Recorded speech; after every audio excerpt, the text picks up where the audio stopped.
नमस्कार। सांकेतिक भाषा के इस बुलेटिन में आपका स्वागत है। आपके साथ मैं हूं ममता चोपड़ा और मेरे साथ है मेरे सहयोगी शरद। शुरुआत हेडलाइंस के साथ।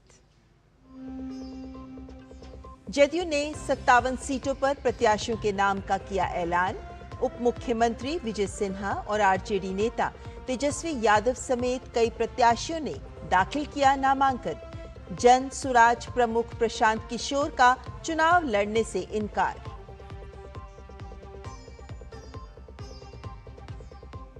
मोदी सरकार का रेलवे के आधुनिकीकरण पर विशेष जोर। रेल मंत्री अश्विनी वैष्णव ने अंतर्राष्ट्रीय रेल उपकरण प्रदर्शनी का किया उद्घाटन। कहा, केंद्र रेलवे के आधुनिकीकरण पर हर साल 2,56,000 करोड़ का कर रहा है निवेश। नक्सल मुक्त भारत अभियान को लगातार मिल रही सफलता। छत्तीसगढ़ के सुकमा में 50 लाख इनामी सहित 27 नक्सलियों ने किया आत्मसमर्पण, तो महाराष्ट्र के गढ़चिरौली में इनामी नक्सली भूपति समेत 60 नक्सलियों ने डाले हथियार।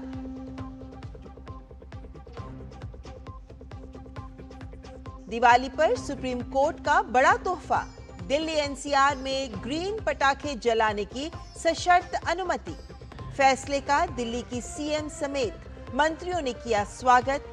लोगों में खुशी की लहर। और सीमा पर एक बार फिर पाकिस्तान और अफगानिस्तान आमने सामने। पाकिस्तानी सेना ने कंधार को बनाया निशाना। 12 लोगों की मौत। तालिबान का भी पाकिस्तान के 7 सैनिकों को मार गिराने का दावा।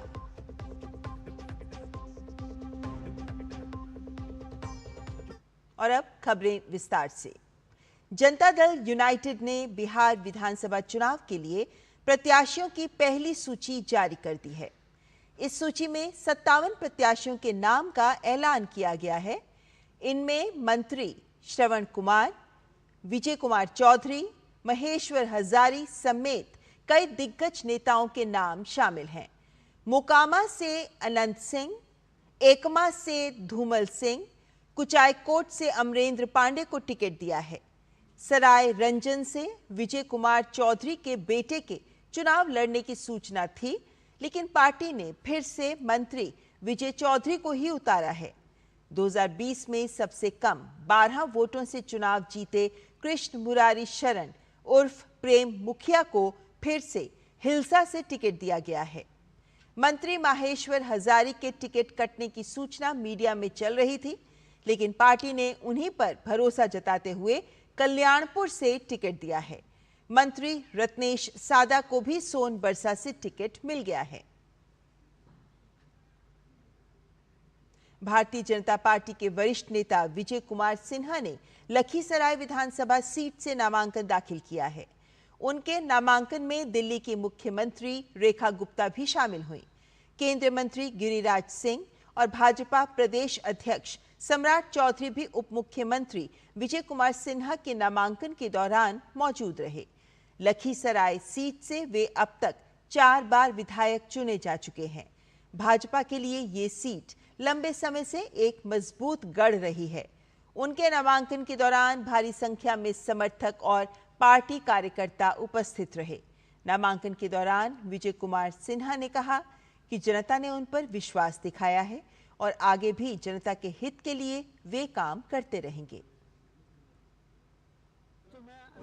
आज हमने नामांकन किया है और ये क्षेत्र की जनता ने हमें सेवा का अवसर दिया। जो बन सका हमने किया। क्षेत्र को लज्जित नहीं होने दिया।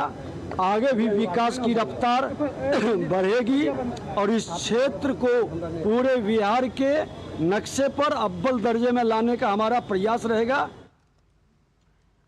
और वहीं दिल्ली की मुख्यमंत्री रेखा गुप्ता ने बिहार में बीजेपी की एक बार फिर शानदार जीत की बात कही। उन्होंने कहा कि बिहार में बहार है और लगातार विकास कार्य किए जा रहे हैं। बिहार में बहार है और लगातार विकास कार्यों से ये पूरा क्षेत्र, पूरा बिहार सरोवर है और यहाँ पर नीतीश कुमार जी और हमारे आदरणीय प्रधानमंत्री नरेंद्र मोदी जी के गठबंधन की जो सरकार है फिर इस बार आएगी और पूरा क्षेत्र, पूरा बिहार आशीर्वाद देगा और अधिकतम सीटों के साथ में हमारी सरकार बनेगी। मेरी ओर से ढेर सारी शुभकामनाएं भाई विजय जी को। महागठबंधन में सीट बंटवारे को लेकर अब तक तस्वीर साफ नहीं है। बिहार चुनाव में कौन सा दल कितनी सीटों पर लड़ेगा ये भी तय नहीं हुआ है, लेकिन महागठबंधन के समन्वय समिति के अध्यक्ष तेजस्वी यादव ने खुद को राघोपुर का उम्मीदवार घोषित कर अपना नामांकन भर दिया है। ये तेजस्वी यादव का राघोपुर से तीसरा नामांकन है, जहां वे 2015 और 2020 में जीत दर्ज कर चुके हैं। नामांकन के दौरान तेजस्वी यादव के साथ उनके पिता लालू प्रसाद यादव, माता राबड़ी देवी और बड़ी बहन मीसा भारती भी मौजूद थी।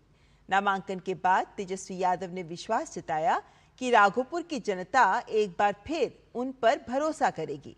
इसके साथ ही तेजस्वी ने 2 जगहों से चुनाव लड़ने की अटकलों को खारिज करते हुए कहा कि कई लोग अफवाह फैला रहे थे कि वे 2 जगह से चुनाव लड़ेंगे। लगातार 2 बार से राघोपुर की जनता जो है हम पर भरोसा की है और जनता जो है मालिक है और ये तीसरी बार जो है हमने नामांकन जो है राघोपुर से की है और मुझे पूरा भरोसा है कि राघोपुर की जनता जो है इस बार पुनः जो है उस पर विश्वास करेगी। बहुत लोग हवा उड़ा रहे थे कि 2 जगह से चुनाव लड़ेंगे, 2 जगह से चुनाव लड़ेंगे। देखिए तेजस्वी तो 243 सीट पर चुनाव लड़ रहा है, लेकिन अगर एक सीट की बात आती है तो हम पहले से ही राघोपुर लड़ते आए हैं और केवल राघोपुर ही से हम चुनाव लड़ेंगे। जन सुराज पार्टी के नेता प्रशांत किशोर ने बिहार विधानसभा का चुनाव लड़ने से इनकार कर दिया है। चुनाव न लड़ने के बारे में प्रशांत किशोर ने बताया कि चुनाव नहीं लड़ने का फैसला पार्टी ने सर्वसम्मति से लिया है। उन्होंने कहा कि चुनाव ना लड़कर पार्टी के सभी उम्मीदवारों को जितवाने के लिए वे काम करेंगे। पार्टी के सभी साथियों ने निर्णय लिया है कि चूंकि बहुत सारे कामों की जिम्मेवारी मुझ पर है, चुनाव लड़ने गया ही था, देखा भी, लेकिन पार्टी के साथियों का निर्णय ही सर्वोपरि है। मेरा भी उसमें मत है, लेकिन सबने मिलकर निर्णय लिया है कि सभी प्रत्याशियों को जिताने के लिए जो मुझे काम करना है वो काम करने पर फोकस करना है, इसलिए मैं चुनाव नहीं लड़ रहा हूं। केंद्र सरकार द्वारा जीएसटी दरों में कटौती के बाद त्योहारी मौसम में आम लोगों को नए नए उत्पाद खरीदने में बेहद आसानी हो रही है। उपभोक्ता सरकार के इस निर्णय से बेहद खुश नजर आ रहे हैं। The GST revision, we can feel the difference when we do the purchase. There are lots of margin difference in different products which we use in household daily activities. So there is probably like the monthly budget that we are planning in a family basis. There is a much more difference between the usual price and after the GST revision. There is a difference that we can feel in our monthly budget.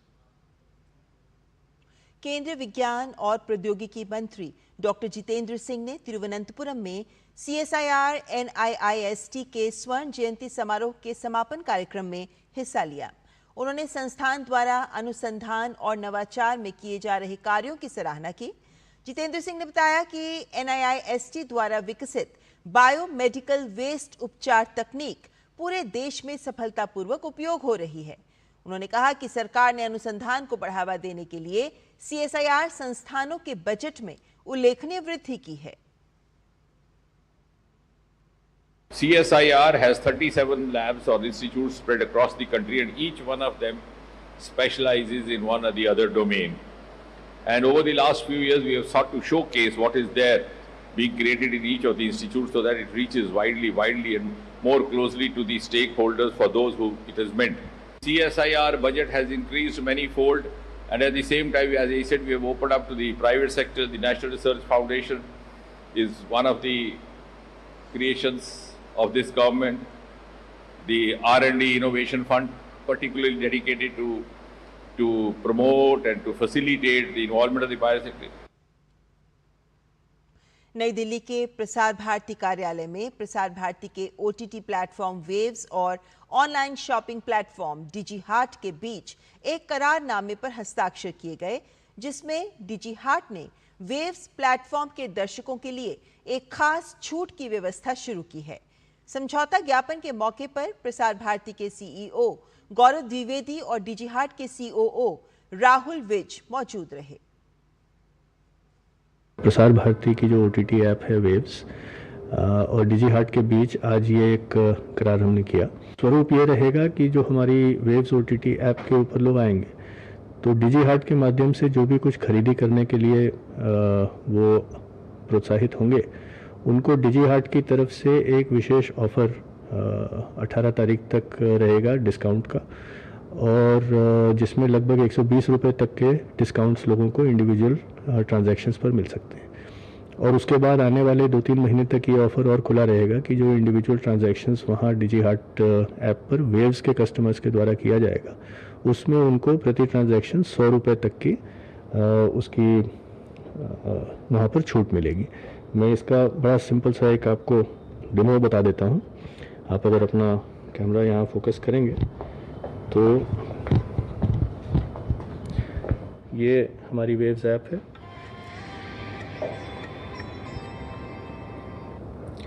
Waves app खोलेंगे तो नीचे आपको यहाँ पर एक shopping का एक option नज़र आएगा।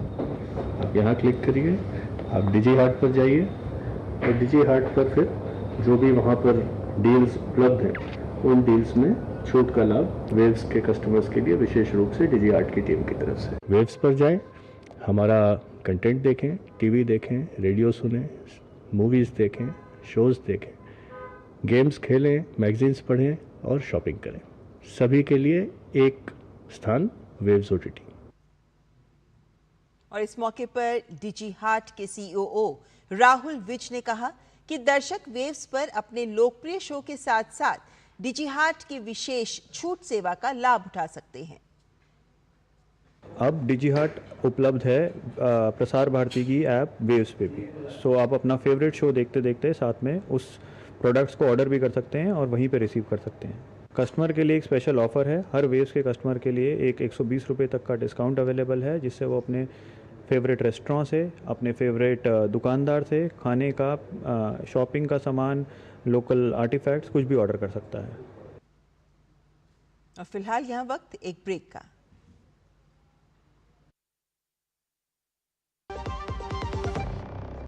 जब धरती चीर कर निकलता है लोहे का पत्थर और मिलता है मोंगिया के जोश से, फिर तपता है, पिघलता है और बनता है फौलाद। अब होता है सरिया सारी खूबियों के साथ। मोंगिया स्टील, मजबूत देश का मजबूत सरिया।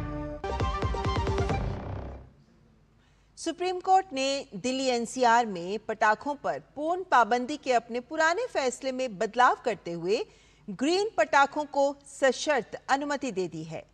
CJI BR गवई की बेंच ने कहा कि दिवाली और दिवाली से एक दिन पहले सुबह 6 बजे से 7 बजे तक और रात 8 बजे से 10 बजे के बीच ग्रीन पटाखे चलाए जा सकते हैं।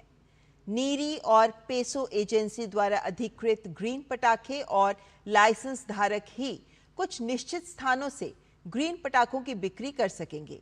ग्रीन पटाखों की बिक्री 18 से 20 अक्टूबर तक होगी।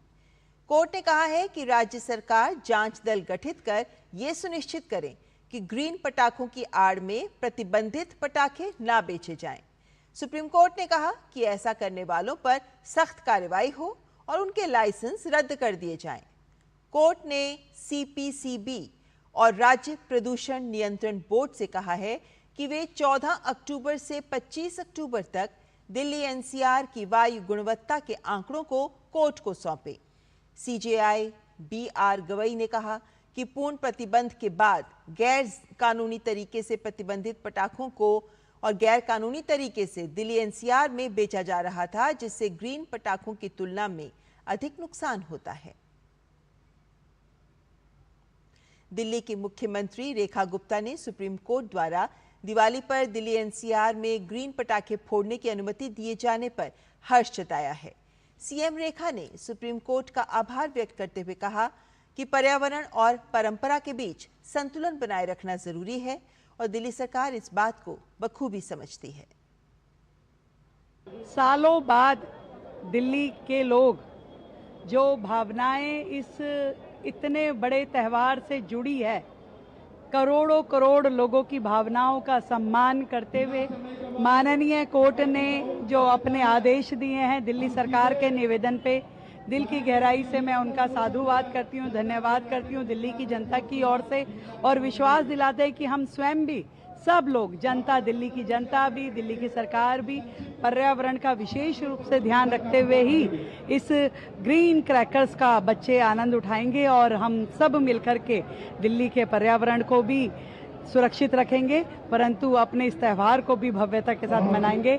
माननीय कोर्ट का हृदय की गहराई से धन्यवाद। ब्राजील के उपराष्ट्रपति गेराल्डो अल्कमेन आधिकारिक यात्रा पर नई दिल्ली पहुंच गए हैं। ब्राजील के उपराष्ट्रपति के दौरे के दौरान दोनों देश द्विपक्षीय व्यापार और निवेश की समीक्षा करेंगे। इसके अलावा बहुआयामी रणनीतिक साझेदारी को भी और मजबूत किया जाएगा। अपनी भारत यात्रा के दौरान गेराल्डो अल्कमेन रक्षा मंत्री राजनाथ सिंह के साथ द्विपक्षीय वार्ता करेंगे। वहीं बैठक के दौरान ब्राजील के रक्षा मंत्री जोस मुसियो मोंटेरो फिल्हो भी उपस्थित रहेंगे। इस दौरान दोनों देशों के बीच रक्षा क्षेत्र में संबंधों की समीक्षा की जाएगी। जीएसटी रिफॉर्म से रियल एस्टेट और हॉस्पिटैलिटी सेक्टर को बड़ा फायदा हो रहा है। अब लोगों के लिए घर खरीदना थोड़ा सस्ता हो गया है। रियल एस्टेट सेक्टर से जुड़े एक्सपर्ट्स भी कह रहे हैं कि सरकार का ये फैसला डेवलपर और घर खरीदार दोनों के लिए फायदेमंद है। बीपीटीपी के सीईओ माणिक मलिक ने कहा है कि सरकार के इस कदम के बाद रियल एस्टेट में खरीदारों और निवेशकों का विश्वास बढ़ा है। I don't think that there is any doubt that GST rationalization is a very welcome move for both real estate as well as hospitality sector. It's a very strong signal, not only in terms of viability as well as liquidity availability in the market, but as well as the fact that there's a policy shift and there's an intent of making a policy shift as and when there is a requirement.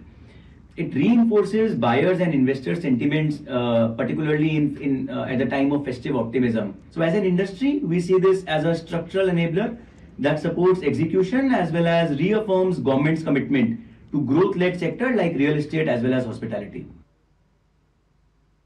Kenya के पूर्व प्रधानमंत्री रेला Odinga का केरल के एर्नाकुलम में दिल का दौरा पड़ने से निधन हो गया। रेला ओडिंगा एर्नाकुलम जिले में स्थित एक नेत्र आयुर्वेद अस्पताल में आयुर्वेद उपचार ले रहे थे। यहां उनकी बेटी की आंखों की रोशनी वापस आई थी। वे 6 दिन पहले अपने परिवार के साथ इलाज के लिए यहां आए थे। बुधवार सुबह अस्वस्थ महसूस होने पर उन्हें देव माता अस्पताल ले जाया गया, लेकिन उनका निधन हो गया।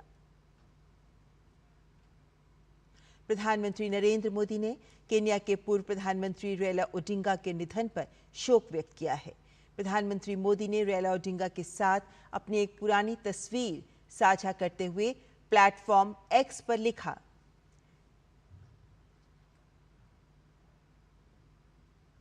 मेरे प्रिय मित्र और केन्या के पूर्व प्रधानमंत्री रेला ओडिंगा के निधन से मुझे गहरा दुख हुआ है।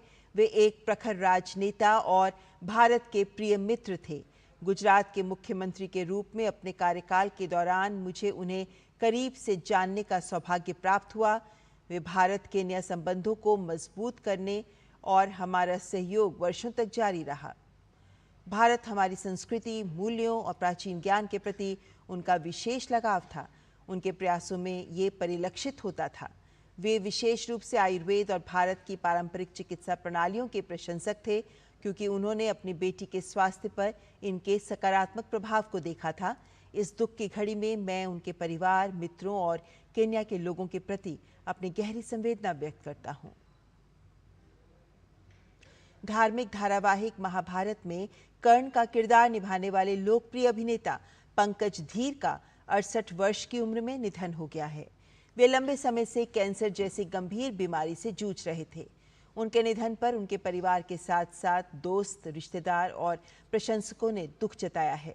राजनीति, फिल्म एवं मनोरंजन जगत से जुड़े कई लोगों ने अभिनेता पंकज धीर के निधन पर अपनी संवेदनाएं प्रकट की हैं। पंकज धीर का आज शाम मुंबई में अंतिम संस्कार किया जाएगा। कई वैश्विक चुनौतियों के बावजूद भारत एक मजबूत अर्थव्यवस्था बनने की दिशा में तेजी से यूं ही आगे बढ़ता रहेगा। यह हम नहीं बल्कि खुद अंतर्राष्ट्रीय मुद्रा कोष यानी IMF की ताजा रिपोर्ट कह रही है। अंतर्राष्ट्रीय मुद्रा कोष के अनुसार भारत दुनिया में सबसे तेजी से आगे बढ़ने वाली प्रमुख अर्थव्यवस्था के रूप में अपनी स्थिति को बरकरार रखेगा। IMF ने अपने नए वर्ल्ड इकोनॉमिक आउटलुक में इस साल भारत की वृद्धि दर 6.6% रहने का अनुमान लगाया है, जो US, जर्मनी, चीन और रूस से कहीं अधिक है। 2025 के लिए IMF के विकास अनुमान के मुताबिक अमेरिका में 2%, जर्मनी में 0.2%, फ्रांस में 0.7%, स्पेन में 2.9%, UK में 1.3%, चीन में 4.8%, जापान में 1.1%, रूस में 0.6%, ब्राजील में 2.4%, सऊदी अरब में 4% और नाइजीरिया में 3.9% ग्रोथ रेट रहने का अनुमान है। इन आंकड़ों से साफ है कि भारत अमेरिका, चीन, रूस जैसे बड़े देशों से तेजी से वृद्धि कर रहा है, वो भी उस दौर में जब वैश्विक चुनौतियों का अंबार सामने खड़ा है। वहीं इन आंकड़ों में वैश्विक विकास दर 3.3% से गिरकर 2025 में 3.2% रहने का अनुमान जताया गया है, जबकि 2026 में ये 3.1% ही रह जाएगी। पाकिस्तान सुरक्षा बलों और अफगान तालिबान के बीच एक बार फिर झड़पें हुई हैं, जिसके कारण खैबर पख्तूनख्वा के कुर्रम जिले में सीमा पर दोनों पक्षों के बीच तनाव बढ़ गया है। अफगानिस्तान के तालिबान प्रवक्ता मावलवी जबीहुल्ला मुजाहिद ने बताया कि बुधवार की सुबह पाकिस्तानी सेना ने कंधार के स्पिन बोल्टक इलाके में हमला किया है। इस हमले में 12 आम लोग मारे गए और 100 से अधिक घायल हो गए। इस लड़ाई में दोनों पक्षों ने एक दूसरे की पोस्ट पर कब्जा करने का दावा किया है। अफगान सुरक्षा बलों ने पाकिस्तान में उन जगहों को निशाना बनाया जहां से अफगानिस्तान के लिए खतरा पैदा होता है। इसके साथ ही 7 पाकिस्तानी सैनिकों के मारे जाने की भी बात कही है। काबुल का दावा है कि वो अपनी हवाई सीमा और संप्रभुता के उल्लंघन का जवाब दे रहा है। केंद्रीय खेल मंत्री मनसुख मांडविया ने 29वें रामजस बास्केटबॉल चैंपियंस लीग 2025 के विजेता टीमों को ट्रॉफी देकर सम्मानित किया। रामजस फाउंडेशन द्वारा आयोजित बास्केटबॉल लीग में दिल्ली NCR के 103 स्कूलों के करीब 1000 से अधिक छात्रों के बीच कड़ी प्रतिस्पर्धा देखी गई। स्कूल ने बाजी मारते हुए पहला स्थान हासिल किया। प्रतियोगिता के समापन समारोह के अवसर पर केंद्रीय खेल मंत्री मनसुख मांडविया ने कहा कि ये प्रतियोगिता स्कूली स्तर पर खेलों में बढ़ रही भागीदारी को दर्शाती है, जो 2047 के विकसित भारत के सपनों को बल देगी। रामजस बास्केटबॉल हमारे मोदी जी ने, देश के प्रधानमंत्री जी ने कहा कि हमें 2036 में देश में ओलंपिक होस्ट करना है और 2047 में हमें डेवलप्ड कंट्री बनना है। और उसके साथ देश को लक्ष्य भी दिया है कि 2036 में हमें मेडल टैली में देश को दुनिया में 1 से 10 क्रम में ले जाना है। और जब देश आजादी का शताब्दी वर्ष मनाता हो तब हमें मेडल टैली में दुनिया में 1 से 5 क्रम में आना है। रामजस बास्केटबॉल चैंपियंस लीग 2025 के सफल आयोजन पर रामजस स्कूल की प्रधानाचार्य ऋचा शर्मा ने कहा कि उनकी कोशिश छात्रों में फिटनेस और उनके बीच खेल की भावना को बढ़ाना है। हमारे प्रधानमंत्री का एक विजन था कि हमारा फिट इंडिया होना चाहिए और हमारे बच्चे जो है वो आगे जाकर के ओलंपिक्स तक पहुंचे। उसके लिए एक ही चीज़ हो सकती है, कैच देम यंग। जब आप बच्चों को नीचे से शुरुआत करेंगे तब वो आगे जाकर के वो जो है वो तैयार हो जाएंगे ओलंपिक्स पे। हमारा ये संकल्प है कि खाली पढ़ाई ही नहीं, पढ़ाई और खेल दोनों, क्योंकि हमारे प्रधानमंत्री कह रहे हैं skill development, resilience, team work, compassion participation, ये हमारे प्रधानमंत्री कह रहे हैं, यही हमारे स्पोर्ट्स मिनिस्टर कह रहे हैं और यही हम यहाँ इस प्रांगण में दिखा रहे हैं इस खेल के जरिए। हमें बहुत कुछ सीखने को मिला। हम प्रैक्टिस पे हर रोज़ आते तो हमें बहुत कुछ सीखने को मिला कि हम कैसे प्रैक्टिस करें और हम और क्या कर सकते हैं। हमें थर्ड पोजीशन मिली है तो अगली बार हम फर्स्ट के लिए कोशिश करेंगे और हम अपनी मिस्टेक से सीखेंगे और ऑल दैट स्टफ। मुझे लगता है कि ये बहुत ही इम्पॉर्टेंट चीज़ होती है कि स्पोर्ट्स में हम आए, अपने फिटनेस के लिए करें, बिकॉज़ अगर हम पढ़ते ही रहेंगे तो बाकी सारी चीज़ें जो रह जाएंगी उसके बारे में भी स्पोर्ट्स हमें बहुत कुछ सिखाता है एंड हार्ड वर्किंग सिखाता है, जिसकी वजह से हम अपने पढ़ाई में भी यूज़ कर सकते हैं। इसी के साथ इस बुलेटिन में फिलहाल इतना ही। मुझे और मेरे सहयोगी शरद मुदगल को दीजिए इजाजत। नमस्कार।